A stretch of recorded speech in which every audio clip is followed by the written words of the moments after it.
अध्याय 1 1000 वर्षों के दौरान हुए परिवर्तनों की पड़ताल। मानचित्र 1 अरब भूगोल वेत्ता अल इद्रीसी ने 1154 में बनाया था। यहाँ जो नक्शा दिया गया है वह उसके द्वारा बनाए गए दुनिया के बड़े मानचित्र का एक हिस्सा है और भारतीय उपमहाद्वीप को दर्शाता है। यह मानचित्र 12वीं सदी के भूगोलवेत्ता अल इद्रीसी का बनाया हुआ दुनिया के नक्शे का एक हिस्सा, जिसमें भारतीय उपमहाद्वीप को भूमि से समुद्र तक दिखाया गया है। मानचित्र 2 एक फ्रांसीसी मानचित्रकार ने 1720 में बनाया था। दोनों नक्शे एक ही इलाके के हैं, मगर उनमें काफी अंतर है। अल इद्रीसी के नक्शे में दक्षिण भारत उस जगह है जहां हम आज उत्तर भारत ढूंढेंगे और श्रीलंका का द्वीप ऊपर की तरफ है। जगहों के नाम अरबी में दिए गए हैं और उनमें कुछ जाने पहचाने नाम भी हैं, जैसे कि उत्तर प्रदेश का कन्नौज। मानचित्र 2 पहले मानचित्र के बनने के लगभग 600 वर्ष बाद बनाया गया। इस कालावधि में उपमहाद्वीप के बारे में सूचनाएं काफी बदल गई थीं। यह नक्शा हमें ज्यादा परिचित लगेगा। उसमें विशेषकर तटीय इलाकों के बारीक ब्यौरे देखकर आश्चर्य होता है। यूरोप के नाविक तथा व्यापारी अपनी समुद्र यात्रा के लिए इस नक्शे का इस्तेमाल किया करते थे। 18वीं सदी के आरंभ में ग्विलोम दे लिस्ले के एटलस नूवो के अनुसार भारतीय उपमहाद्वीप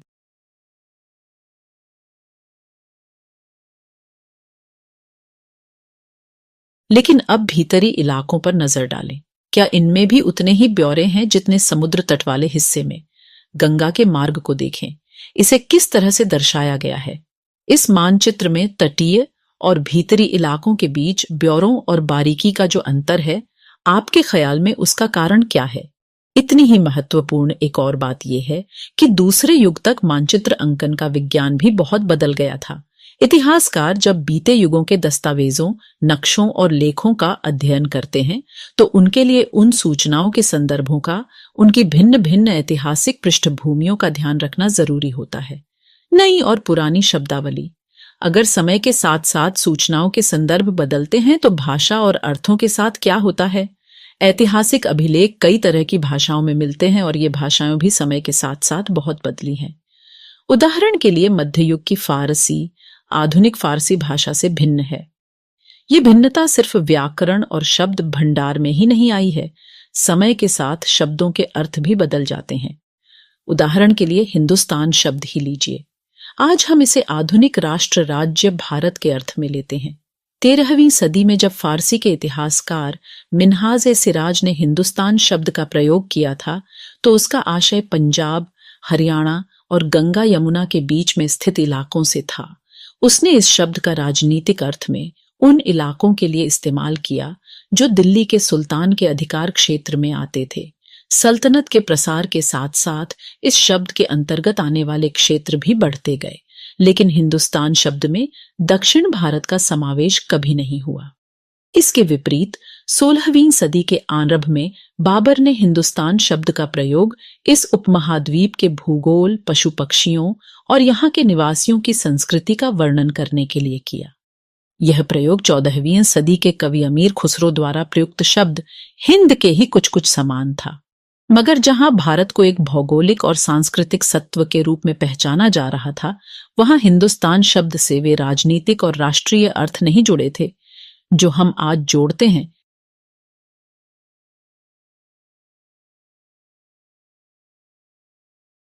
किसी भी शब्द का प्रयोग करने में इतिहासकारों को बहुत सावधान रहना चाहिए, क्योंकि अतीत में उन शब्दों के कुछ अलग ही अर्थ थे। उदाहरण के लिए विदेशी जैसा सीधा साधा शब्द ही ले लीजिए। हमारे लिए आज इसका अर्थ होता है ऐसा व्यक्ति जो भारतीय न हो। मध्य युग में मानो किसी गांव में आने वाला कोई भी अनजाना व्यक्ति जो उस समाज या संस्कृति का अंग न हो, विदेशी कहलाता था। ऐसे व्यक्ति को हिंदी में परदेसी और फारसी में अजनबी कहा जा सकता है। इसलिए किसी नगरवासी के लिए वनवासी विदेशी होता था, किंतु एक ही गांव में रहने वाले दो किसान अलग अलग धार्मिक या जाति परंपराओं से जुड़े होने पर भी एक दूसरे के लिए विदेशी नहीं होते थे। इतिहासकार और उनके स्रोत। इतिहासकार किस युग का अध्ययन करते हैं और उनकी खोज की प्रकृति क्या है, इसे देखते हुए वे अलग अलग तरह के स्रोतों का सहारा लेते हैं। उदाहरण के लिए पिछले साल आपने गुप्त वंश के शासकों और हर्षवर्धन के बारे में पढ़ा। इस पुस्तक में हम मोटे तौर पर 700 से 1750 ईस्वी तक लगभग 1000 वर्षों के बारे में पढ़ेंगे। इस काल के अध्ययन के लिए इतिहासकार जिन स्रोतों का प्रयोग करते हैं उनमें आपको बहुत सी बातें ऐसी मिलेंगी जो पिछले युग से वैसी ही चली आ रही हैं। इतिहासकार इस काल के बारे में सूचना इकट्ठी करने के लिए अभी भी सिक्कों, शिलालेखों, स्थापत्य, भवन निर्माण कला तथा लिखित सामग्री पर निर्भर करते हैं, पर कुछ बातें पहले से काफी भिन्न भी हैं। इस युग में प्रामाणिक लिखित सामग्री की संख्या और विविधता आश्चर्यजनक रूप से बढ़ गई। कागज का मूल्य। इन दो प्रसंगों की तुलना कीजिए। 1. 13वीं सदी के मध्य में एक विद्वान को एक पुस्तक की प्रतिलिपि की जरूरत पड़ी। उसके पास उतना कागज नहीं था, इसलिए उसने एक ऐसी पांडुलिपि को धो डाला जिसकी उसे जरूरत नहीं थी और उसके कागज को सुखाकर उसका इस्तेमाल कर लिया। 2. एक सदी बाद अगर आप बाजार से कोई खाद्य पदार्थ खरीदते तो हो सकता है कि आपकी किस्मत अच्छी होती और दुकानदार वह वस्तु कागज में लपेट कर देता। तो कागज कब अधिक महंगा था और कब आसानी से उपलब्ध था, 13वीं शताब्दी में या 14वीं शताब्दी में?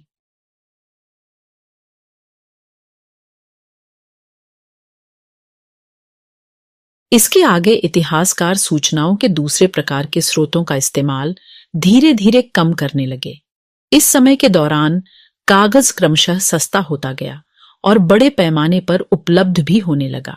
लोग धर्मग्रंथ, शासकों के वृत्तांत, संतों के लेखन तथा उपदेश, अर्जियां, अदालतों के दस्तावेज, हिसाब तथा करों के खाते आदि लिखने में इसका उपयोग करने लगे। धनी व्यक्ति, शासक, जन, मठ तथा मंदिर पांडुलिपियां एकत्रित किया करते थे।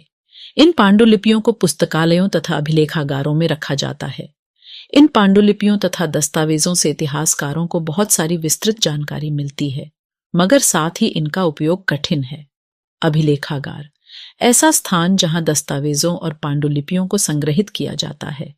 आज सभी राष्ट्रीय और राज्य सरकारों के अभिलेखागार होते हैं, जहां वे अपने तमाम पुराने सरकारी अभिलेख और लेन देन के वेरों का रिकी पाते हैं।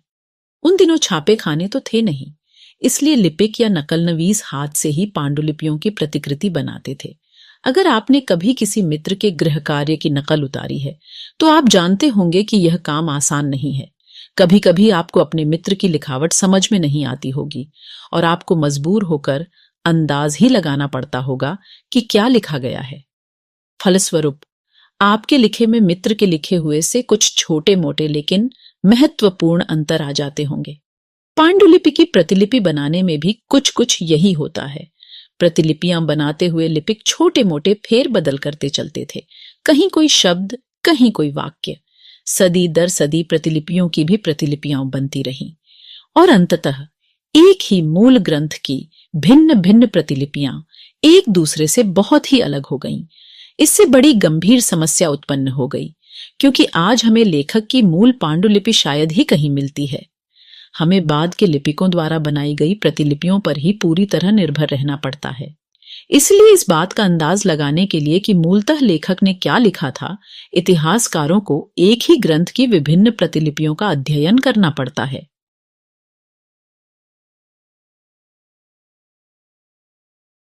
यह एक लघुचित्र की प्रतिकृति है जिसमें एक लिपिक किसी पांडुलिपि की नकल कर रहा है। इस चित्र का आकार सिर्फ 10.5 सेमी एक्साट 1 सेमी है। इस छोटे आकार के कारण इसे लघुचित्र या मिनिएचर कहा जाता है। कभी कभी इन लघुचित्रों का प्रयोग लेख में आई पांडुलिपियों को स्पष्टता प्रदान करने के लिए किया जाता था। ये इतने सुंदर होते थे कि आगे चलकर संग्रहकर्ता अक्सर इन चित्रों को पांडुलिपियों से अलग करके बेचने लगे थे। कई बार लेखक स्वयं भी समय समय पर अपने मूल वृत्तांत में संशोधन करते रहते थे। 14वीं शताब्दी के इतिहासकार जियाउद्दीन बर्नी ने अपना वृत्तांत पहली बार 1356 में और दूसरी बार इसके 2 वर्ष बाद लिखा था। दोनों में अंतर है, लेकिन 1971 तक इतिहासकारों को पहली बार वाले वृत्तांत की जानकारी ही नहीं थी। यह पुस्तकालयों के विशाल संग्रहों में कहीं दबा पड़ा था। चित्र 2। लिखावट की भिन्न प्रकार की शैलियों के कारण फारसी और अरबी पढ़ने में कठिनाई हो सकती है। नस्तलिक लिपि बाईं ओर में वर्ण जोड़कर धारा प्रवाह रूप से लिखे जाते हैं। फारसी, अरबी के जानकारों के लिए इस लिपि को पढ़ना आसान होता है। शिक्स्त लिपि दाईं ओर अधिक सघन, संक्षिप्त और कठिन है। नए सामाजिक और राजनीतिक समूह। सन 700 और 1750 के बीच के 1000 वर्षों का अध्ययन इतिहासकारों के आगे भारी चुनौती रखता है, मुख्य रूप से इसलिए कि इस पूरे काल में बड़े पैमाने पर और अनेक तरह के परिवर्तन हुए। इस काल में अलग अलग समय पर नई प्रौद्योगिकी के दर्शन होते हैं, जैसे सिंचाई में रहट, कताई में चरखे और युद्ध में आग्नेयास्त्रों, बारूद वाले हथियार का इस्तेमाल। इस उपमहाद्वीप में नई तरह का खान पान भी आया, आलू, मक्का, मिर्च, चाय और कॉफी। ध्यान रहे कि ये तमाम परिवर्तन, नई प्रौद्योगिकियां और फसलें उन लोगों के साथ आए जो नए विचार भी लेकर आए थे। परिणाम स्वरूप यह काल आर्थिक, राजनीतिक, सामाजिक और सांस्कृतिक परिवर्तनों का भी काल रहा।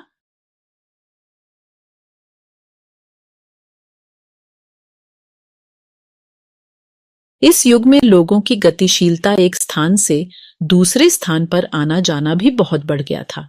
अवसर की तलाश में लोगों के झुंड दूर दूर की यात्राएं करने लगे थे। इस उपमहाद्वीप में अपार संपदा और अपना भाग्य गढ़ने के लिए अपार संभावनाएं मौजूद थीं। इस काल में जिन समुदायों का महत्व बढ़ा, उनमें से एक समुदाय था राजपूत, जिसका नाम राजपुत्र अर्थात राजा का पुत्र से निकला है। 8वीं से 14वीं सदी के बीच यह नाम आमतौर पर योद्धाओं के उस समूह के लिए प्रयुक्त होता था जो क्षत्रिय वर्ण के होने का दावा करते थे। राजपूत शब्द के अंतर्गत केवल राजा और सामंत वर्ग ही नहीं, बल्कि वे सेनापति और सैनिक भी आते थे जो पूरे उपमहाद्वीप में अलग अलग शासकों की सेनाओं में सेवारत थे। कवि और चारण राजपूतों की आचार संहिता प्रबल पराक्रम और स्वामी भक्ति का गुणगान करते थे। इस युग में राजनीतिक दृष्टि से महत्व हासिल करने के अवसरों का लाभ मराठा, सिख, जाट, अहोम और कायस्थ, मुख्यतः लिपिकों और मुंशियों का कार्य करने वाली जाति आदि समूहों ने भी उठाया। इस पूरे काल के दौरान क्रमशः जंगलों की कटाई हो रही थी और खेती का इलाका बढ़ता जा रहा था।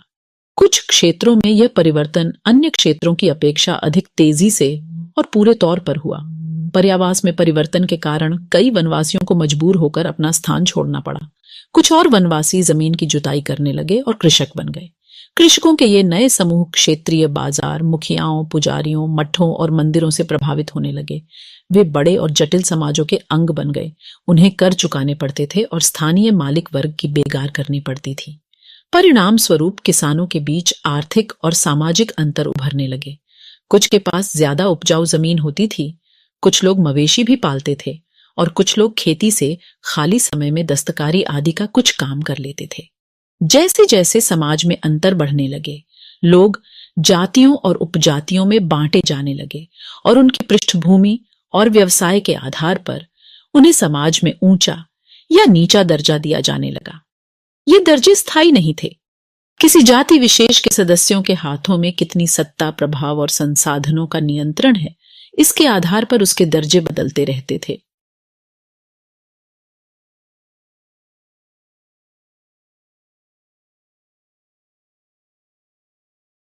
एक ही जाति का किसी क्षेत्र में कोई दर्जा हो सकता था और किसी अन्य क्षेत्र में कोई और। पर्यावास, इसका तात्पर्य किसी भी क्षेत्र के पर्यावरण और वहां के रहने वालों की सामाजिक और आर्थिक जीवन शैली से है। अपने सदस्यों के व्यवहार का नियंत्रण करने के लिए जातियां स्वयं अपने अपने नियम बनाती थीं। इन नियमों का पालन जाति के बड़े बुजुर्गों की एक सभा करवाती थी, जिसे कुछ इलाकों में जाति पंचायत कहा जाता था। लेकिन जातियों को अपने निवास के गांवों के रिवाजों का पालन भी करना पड़ता था। इसके अलावा कई गांवों पर मुखियाओं का शासन होता था। मिल मिलाकर वे किसी राज्य की एक छोटी इकाई भर होती थीं।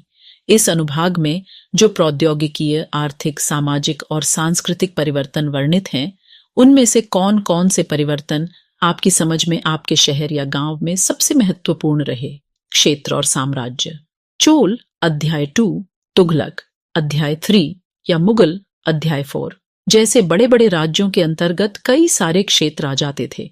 दिल्ली के सुल्तान गयासुद्दीन बलबन 1266 से 1287 की प्रशंसा में एक संस्कृत प्रशस्ति के उदाहरण के लिए अध्याय 2 देखिए। में उसे एक विशाल साम्राज्य का शासक बताया गया है जो पूर्व में बंगाल गौड़ से लेकर पश्चिम में अफगानिस्तान के गजनी गज्जन तक फैला हुआ था और जिसमें संपूर्ण दक्षिण भारत द्रविड़ भी आ जाता था। गौड़ आंध्र, केरल, कर्नाटक, महाराष्ट्र और गुजरात आदि भिन्न भिन्न क्षेत्रों के लोग उसकी सेना के आगे पलायन कर जाते थे। इतिहासकार विजय अभियान के इन दावों को अतिशयोक्तिपूर्ण मानते हैं। साथ ही वे यह समझने की कोशिश में भी लगे रहते हैं कि शासक लोग इस उपमहाद्वीप के भिन्न भिन्न भागों पर अपने अधिकार का उल्लेख क्यों करते रहते हैं।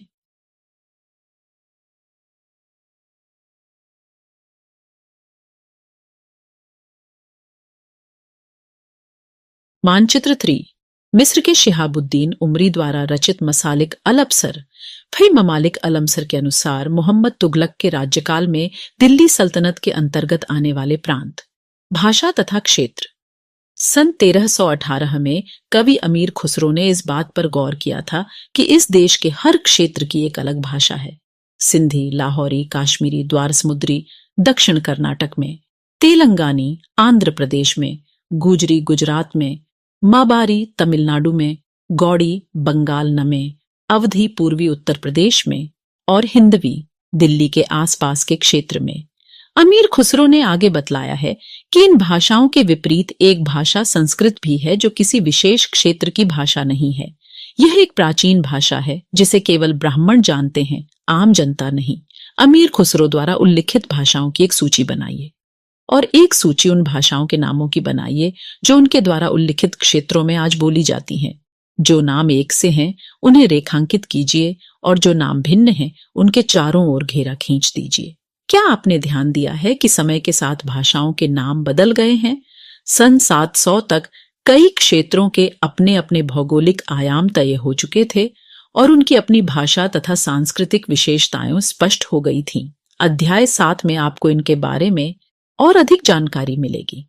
ये क्षेत्र विशेष शासक राजवंशों से भी जुड़ गए थे। इन राज्यों के बीच काफी टकराहटें चलती रहती थीं। कभी कभी चोल, खलजी, तुगलक और मुगल जैसे राजवंश अनेक क्षेत्रों में फैला एक विशाल साम्राज्य भी खड़ा कर लेते थे। ये सभी साम्राज्य समान रूप से स्थिर या सफल नहीं हो पाते थे।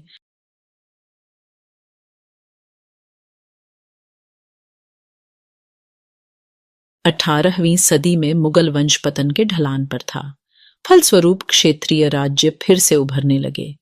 लेकिन वर्षों से जो सर्वक्षेत्रीय साम्राज्यों का शासन चल रहा था उससे क्षेत्रों की प्रकृति बदल गई थी।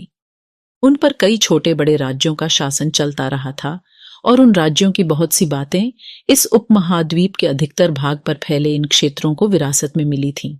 इस तथ्य का पता हमें उन कई परंपराओं से लगता है जो इन क्षेत्रों में उभरी थीं। इन परंपराओं में कुछ एक दूसरी से भिन्न और कुछ एक समान है। ऐसी परंपराएं हमें प्रशासन, अर्थव्यवस्था के प्रबंधन, उच्च संस्कृति तथा भाषा के संदर्भ में मिलती हैं। सन 700 से लेकर 1750 के बीच के 1000 वर्षों में इन विभिन्न क्षेत्रों की प्रकृति एक दूसरे से कटकर अलग अलग नहीं पनपी थीं। हालांकि उनके चरित्र की अपनी विशिष्टताएं बनी रही थीं, मगर समन्वय की सर्वक्षेत्रीय ताकतों का प्रभाव भी उन पर पड़ा था। पुराने और नए धर्म इतिहास के जिन 1000 वर्षों की पड़ताल हम कर रहे हैं, इनके दौरान धार्मिक परंपराओं में कई बड़े परिवर्तन आए। दैविक तत्व में लोगों की आस्था कभी कभी बिल्कुल ही वैयक्तिक स्तर पर होती थी, मगर आम तौर पर इस आस्था का स्वरूप सामूहिक होता था। किसी दैविक तत्व में सामूहिक आस्था यानी धर्म प्रायः स्थानीय समुदायों के सामाजिक और आर्थिक संगठन से संबंधित होती थी।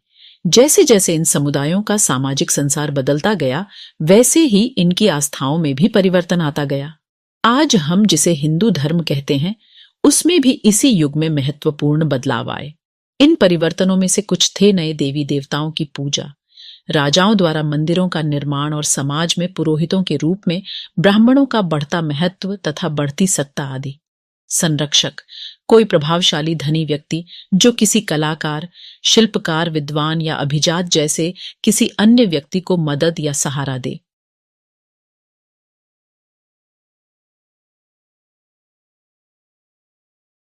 संस्कृत ग्रंथों के ज्ञान के कारण समाज में ब्राह्मणों का बड़ा आदर होता था। इनके संरक्षक थे नए नए शासक जो स्वयं प्रतिष्ठा की चाह में थे। इन संरक्षकों का समर्थन होने के कारण समाज में इनका दबदबा और भी बढ़ गया था। इस युग में एक महत्वपूर्ण परिवर्तन भक्ति की अवधारणा के रूप में आया। इसमें ईश्वर की कल्पना एक ऐसे प्रेमल इष्ट देवी देवता के रूप में की गई थी जिस तक पुजारियों के विशद कर्मकांड के बिना ही भक्त स्वयं पहुंच सकें। इस विषय में और साथ ही दूसरी परंपराओं के बारे में आपको अध्याय 6 में जानकारी मिलेगी। यही वह युग था जिसमें इस उपमहाद्वीप में नए नए धर्मों का भी आगमन हुआ। कुरान शरीफ का संदेश भारत में पहले पहल 7वीं सदी में व्यापारियों और आप्रवासियों के जरिए पहुंचा। मुसलमान कुरान शरीफ को अपना धर्म ग्रंथ मानते हैं, केवल एक ईश्वर अल्लाह की सत्ता को स्वीकार करते हैं जिसका प्रेम, करुणा और उदारता अपने में आस्था रखने वाले हर व्यक्ति को गले लगाता है, चाहे उस व्यक्ति की सामाजिक पृष्ठभूमि कुछ भी रही हो। कई शासक इस्लाम और इसके विद्वान धर्मशास्त्रियों और न्याय शास्त्रियों अर्थात उलेमा को संरक्षण देते थे। हिंदू धर्म की ही भांति इस्लाम के अनुयायी भी अपने धर्म की अलग अलग तरह से व्याख्या करते थे। मुसलमानों में कुछ शिया थे जो पैगंबर साहब के दामाद अली को मुसलमानों का विधिसम्मत नेता मानते थे, और कुछ सुन्नी थे जो खलीफाओं के प्रभुत्व को स्वीकार करते थे।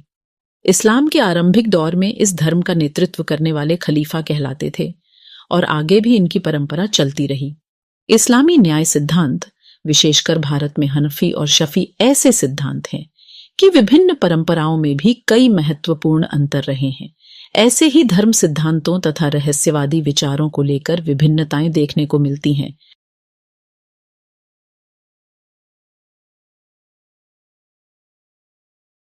उन्नीसवीं सदी के मध्य में अंग्रेज इतिहासकारों ने भारत के इतिहास को 3 युगों में बांटा था, हिंद, मुस्लिम और ब्रिटिश। यह विभाजन इस विचार पर आधारित था कि शासकों का धर्म ही एकमात्र महत्वपूर्ण ऐतिहासिक परिवर्तन होता है और अर्थव्यवस्था, समाज और संस्कृति में और कोई भी महत्वपूर्ण बदलाव नहीं आता। इस दृष्टिकोण में इस उपमहाद्वीप की अपार विविधता की भी उपेक्षा हो जाती थी। इस काल विभाजन को आज बहुत कम इतिहासकार ही स्वीकार करते हैं। अधिकतर इतिहासकार आर्थिक तथा सामाजिक कारकों के आधार पर ही अतीत के विभिन्न कालखंडों की विशेषताएं तय करते हैं। पिछले साल आपने जो इतिहास पढ़े थे उसमें प्राचीन समाजों के कई प्रकारों का समावेश था, जैसे शिकारी संग्राहक, प्रारंभिक दौर के कृषिकर्मी, शहरों और गांवों के निवासी और प्रारंभिक दौर के राज्य और साम्राज्य। इस साल आप जो इतिहास पढ़ेंगे उसे प्रायः मध्यकालीन इतिहास कहा जाता है। इसमें आपको कृषक समाजों के विस्तार, क्षेत्रीय और साम्राज्यिक राज्यों के उदय, कभी कभी तो ग्रामवासियों और वनवासियों की कीमत पर प्रधान धर्मों के रूप में हिंदू धर्म, इस्लाम धर्म के विकास और यूरोप से व्यापारी कंपनियों के आगमन के बारे में और विस्तार से जानकारी मिलेगी।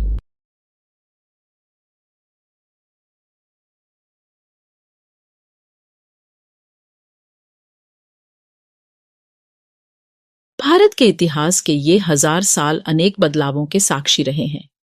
आखिर 16वीं और 18वीं शताब्दियां 8वीं या 11वीं शताब्दियों से काफी भिन्न थीं। इसलिए इस सारे काल को एक ऐतिहासिक इकाई के रूप में देखना समस्याओं से खाली नहीं है। फिर मध्यकाल की तुलना प्रायः आधुनिक काल से की जाती है। आधुनिकता के साथ भौतिक उन्नति और बौद्धिक प्रगति का भाव जुड़ा हुआ है। इससे आशा यह निकलता है कि मध्यकाल रूढ़िवादी था और उस दौरान कोई परिवर्तन हुआ ही नहीं। लेकिन हम जानते हैं कि ऐसा नहीं था। इन 1000 वर्षों के दौरान इस उपमहाद्वीप के समाजों में प्रायः परिवर्तन आते रहे और कई क्षेत्रों की अर्थव्यवस्था तो इतनी समृद्ध हो गई थी कि उसने यूरोप की व्यापारी कंपनियों को भी आकर्षित करना आरंभ कर दिया। इस पुस्तक को पढ़ते समय आप परिवर्तन के चिन्हों तथा यहाँ सक्रिय ऐतिहासिक प्रक्रियाओं पर ध्यान देते चलें, और जब भी संभव हो इस पुस्तक में आप जो पढ़ रहे हैं उसकी तुलना आप पिछले वर्ष पढ़ी हुई बातों से करने की कोशिश करें। जहां भी संभव हो यह देखें कि कहां बदलाव हुए हैं और कहां नहीं, और आज अपने आसपास की दुनिया पर नजर डालकर भी ये देखें कि और भी क्या कुछ बदला है या वैसा ही रहा है।